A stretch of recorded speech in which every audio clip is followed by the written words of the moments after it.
pillədik, bilgi addımladı. Yaşımıza sevindik, üstümüzə kədərləndik. Allah hər birinizi qorusun.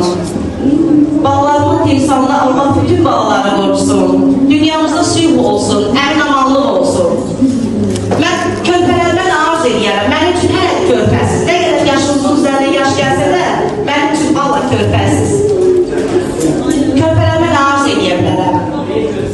İnşallah ki, növbəti etaplarda, növbəti pilləkənləri qalxanda asılmayasınız, bildirəməyəsiniz.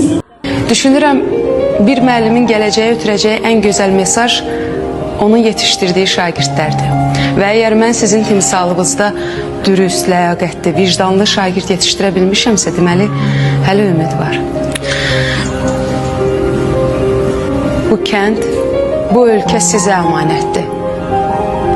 Estafet sizdədir.